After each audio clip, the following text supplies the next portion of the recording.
Joo, nyt alkaa meidän vakio-osuus Tyynysota, kuitenkin semmoinen lempeä tyynysota. Ja meillä on yksi kysymys tänään, pitäisikö lapset hoitaa kotona vai päiväkodissa? Ja kotihoidon puolesta meillä on puhumassa täällä kotirouva Nina Mikkonen. Kotiäiti. Kotiäiti, anteeksi. Huomenta ja tervetuloa. Kiitoksia. Ja sitten päivähoidon puolesta kirjailija Jarkko Tontti, huomenta ja tervetuloa. Kiitos ja hyvää huomenta. Ja isä myös. Ennen kaikkea. Joo. Otetaan tähän alkuun semmoiset niin vähän lyhyemmät argumentit siitä, että sä puhut päivähoidon puolesta, niin miksi? Niin, se on aika valitettavaa, että Suomessa on, en tiedä onko sattumalta vai tietoisesti vaiettu, käytännössä kuoliaaksi Ruotsissa tehdyt laajat seurantatutkimukset, miten lapseen vaikuttaa päivähoito tai sitten, että hän on ollut kotona. Ja tulokset on selkeä, että ne on yksiselitteiset. Mitä varhemmin lapsi menee päivähoitoon, sitä paremmin hän pärjää elämässään, alkaen koulumenestyksestä päätyen syrjäytymisriskeihin ja niin edelleen. Ja se on pohjattoman surullista, kuinka moni lapsi ei nyky-Suomessa pääse päivähoitoon, vaan joutuu olemaan kotona, usein kouluun asti. No Nina, sulla on sitten vastakkainen näkemys. Joo, mulla on täysin vastakkainen näkemys ja mun mielestä on surullista kuunneltavaa tällainen, että tämähän on ihan tämmöistä totalitarismia ja fasismia, joka on jo tuttua Hitlerin ja Mussolinin ja Stalinin ihan heidän ajoista lähtien ja 30-luvun. Vastusti jyrkästi äitien menoa töihin. Joo, mutta sinä tiedän. Ja tiedätkö, mistä se johtuu? Siitä syystä, että he tarvitsivat itselleen uskollisia jäseniä ja he tiesivät, että jos lapsia syntyy kotona, niin niitä syntyy enemmän sellaisille naisille, jotka on kotona, kuin sellaisille, jotka on töissä. Ja sinä varmasti tiedät myöskin Himmlerin, joka keksi Lebensbornin. Tehtailtiin lapsia entisessä Itä-Saksassa. Entäskö siihen päivähoitoon? Joo, niin, mielellään sä menet sinne, mutta tämä on kaikki pohjaa sieltä. Siellä tehtailtiin, Himmler keksi tämän, että systeemi tarvitsee lapsia ja jotta vanhemmat ei pääse vaikuttamaan ikävällä tavalla lapsiin, otetaan lapsi heti lapsen synnyttyä vanhemmilta pois ja kasvatetaan se systeemille uskolliseksi. Tässä on aivan samasta kyse. Mutta eli tämä sun pointti niin tästä, että miksi kotona? Minusta ehdottomasti kotona siksi juuri, että koti on lapselle ehdottomasti paras paikka. Siellä on vanhemmat, jotka häntä rakastaa, jotka antaa hänelle kasvurauhan, niin jaat aikasi, kun jaat sydämesi. Jarkko. Mä en tiedä, sulla on vahvat mielipiteet, että niin on hirveän monella ihmisillä. Ja varmasti. Niin. Silloin kun lapsi ei voi puhua omasta puolestaan, meidän aikuisten täytyy tehdä se. Mä kehotan ja toivon, että ihmiset on itsekriittisiä. Mistä tulee mielipiteet? Ne tulee vanhemmilta.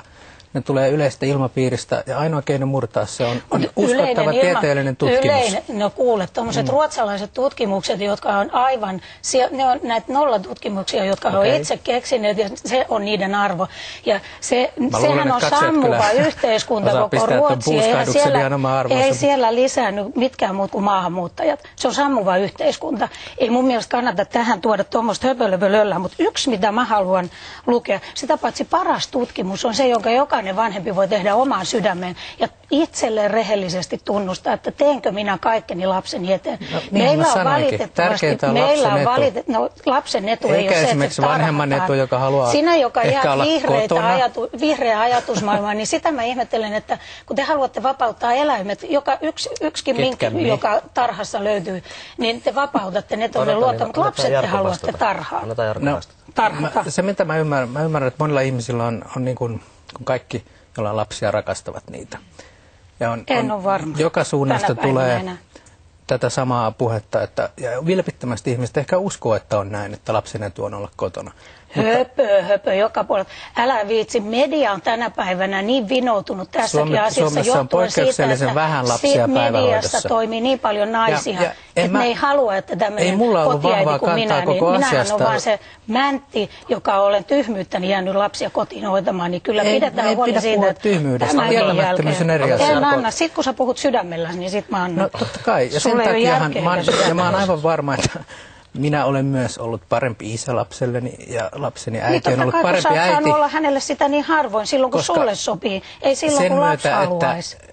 että me Sä et ollaan ole lapsen ehdoilla, sitä sä oot kaikki nähty ehdoillasi. muutakin elämää päivällä. Ja sitten ollaan iltapäiväisin yhdessä. Ei tämän päivän lapset elä pussissa, vaikka ne elää kotona. Kyllä tämän päivän vanhemmat liikkuu ja kulkee ja näkee muitakin ihmisiä. Kyse on aika paljon myös siitä, että minkälaista tämä olemisen laatu lasten kanssa on. Puhutaan, että oli sitten koko päivää tai sitten osan päivästä. Laatua on se lapselle, että lapsi saa tehdä omassa aikataulussaan asioita. Ei se, että se pistetään tuonne tarhaan tappelemaan paikasta auringossa. Tarhassa oppii väärällä tavalla itsekkääksi. Siellä oppii sen, että tule syödyksi tai syö. Syö tai tule syödyksi. Sen siellä oppii. Ja siellä oppii sen, että korvat on jatkuvasti kipeänä. Jos ei melusta, niin korvatulehduksesta. Okay. Mutta nyt mä haluan sanoa semmoisen, että ei tämä me... Niin kuin sanoin, pohjattoman surullista. Otetaan tänne myöskin asiantuntijalausunto. Mä luen tämän nopeasti. Onko se pitkä? Ei. Niilo Halman, joka on siis Helsingin yliopiston lastentautiopin professori ja HYKSin lastenklinikan ylilääkärinä aikaisemmin toiminut. Hän sanoo näin. Halman on erityisen huolissaan äidin työn arvostuksen romahduksesta. Yhteiskunnan pitäisi korostaa äidin asemaa ja merkitystä lapselle. Isän oikeuksia ja velvollisuuksia tietenkään unohtamatta. Mielestäni on väärää tasa-arvoa, jos sekä isän että äidin tulee vain tehdä uraa. Nykyään nuoret äidit haluavat tienata sen sijaan, että keskittyisivät kodin ylläpitämiseen. Lapsi tarvitsee hyvän ja turvallisen ympäristön, jonka varaan elämänsä perustaa. Tätä perustaa kirjaimellisesti nakerretaan, jos kukaan ei ole kotona, kun lapsi tulee koulusta. Kehitys aikuiseksi kestää ainakin 18 vuotta enemmänkin, kun huomioimme fyysisen kypsymisen ja psyykkisen puolen, Halman sanoo. Ja tosiasia on se, että ihmisen hermojärjestelmänkin kehittyminen todella vie juuri tämän ajan.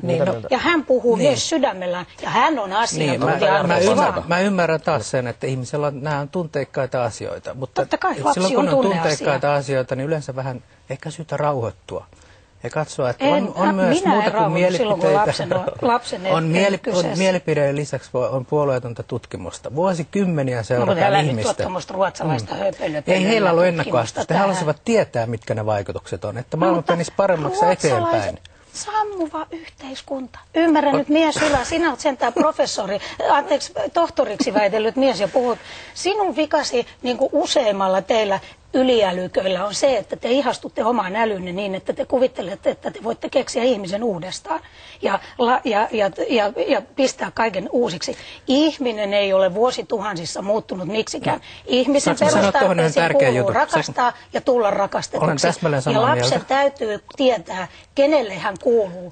Ei hän halua varmasti mennä tarhatädin syliin silloin, kun on itkupaikka tai uusin tarve. Hyvä, että välillä olet edes huutamatta, mutta kai sä nyt niin ymmärrät, että semmoinen perhemalli, jossa on 2 vanhempaa, lapset ja ehkä se kultainen noutaja, niin kai sä ymmärrät, kuinka historiallisesti lyhytaikainen se on, että meillä on ollut täällä semmoinen. Suurimman osan aikaa niin suomalaiset kuin kaikki muutkin maailman kansat on kasvanut lapsuutensa paljon isommissa yhteisöissä. Perheeseen on kuulunut isovanhemmat, serkkuja, tätejä, naapurit on ollut mukana. Silloin ne oli paljon terveempiäkin. Tänä päivänä lapset... Mutta sähän vastustat sitä, koska sä puolustat vain ydinperheessä kasvamista lapsta. Joo, totta kai. Nykymaailmassa paras vastakohta sille on päiväkoti. Eikä ole. Siellä saadaan erilaisia aikuisia. Ei näillä lapsilla ole mitään tunnesiteitä näihin ihmisiin. Ventovieraat, jos siellä ollaan vuosikausia. No joo, kamalaahan se juuri onkin, että sinne halutaan ne pistää. Tämähän sopii nykysysteemille. Mikä on muu ihmisen paikka kuin toisten ihmisten luona? Ihmisen hyvä on ihmisten luona.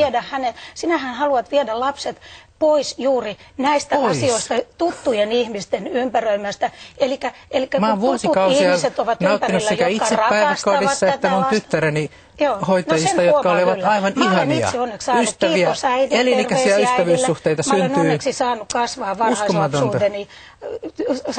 varhaislapsuuteni rauhassa. Ja minusta on tullut ihan sosiaalinen. Varmasti on. Niin, mutta sun argumenttihan oli myöskin aikanaan tässä se, että lapset ei tule sosiaalisiksi, jos ne kasvaa kotona. Minua on ihan julkisestikin erehtynyt joku toimittaja tituleeraamaan sosiaalisesti taitavaksi. Voi olla, että katuu tällä hetkellä. No, mä luulen, että katsojat osaa varmaan tehdä johtopäätöksensä, että kenellä on vahvat mielipiteet siitä, että tämän ja kenellä on tutkimustulokset. Niin kuin sanoin, niin mä luotan suomalaisten niin kuin fiksuuteen. Suomalaiset ei ole tyhmiä. Ne osaa erottaa vahvat mielipiteet, pauhaamisen, koska meillä lehdissä koko ajan tuodaan myöskin näitä naisia esille, jotka on suuria sankareita, kun ne lopettaa äitiysloman kesken kaikkea menee töihin, kun on niin tärkeitä asioita tehtävänä. Jos mä kysyn vähän kohteliaamme, saisinko mä puhua? Et, kun puhut niin hölmöjä. Lyhyesti vielä. Puhu sydämellä. Niin mä ymmärrän, että kaikilla on vahvat mielipiteet tästä, mutta viisas ihminen osaa muuttaa mielipiteitään, kun perusteet löytyy. Viisas, sä oot ehkä älykäs, mutta et viisas, ja siinä on suuri ero. Sitä paitsi kirjaoppineisuudella ja tunneälyllä, sillä on suuri ero. Ja sydämellä ajattelemisella. Sitä mä en ole vielä sun suusta kuullut. Niin kuin sanoin, mä oon ennen kaikkea isä. Ja mä oon erittäin tyytyväinen päivähoitoon, että mä oon ollut siellä itse, että mun tyttäreni on ollut siellä. Mulla oli ongelma lähinnä saada hänet niinku pois sieltä, kun mä menin hakemaan häntä iltapäivällä. Kun täällä on mun ystävät, sulla on nähtävästi vähän täällä on kivaa. Mutta sulla on vähän harhakuvitelma myöskin siitä, että miten normaalisti suomalaisten perheiden arki pyörii. Sinä annoit aikaisemmin ymmärtää, että sun lapsesi niin käy siellä kerhonomaisesti. Tänä päivänä lapset viedään sinne hyvin aikaisin aamusta. Tämän tyynysodan keskeyttä. Joo, tämä oli näin lyhyt Tyyny väliin. Tunteet kiihkenä. Tämä selvästi jakaa mielipiteitä ja on niin kuin henkilökohtainen.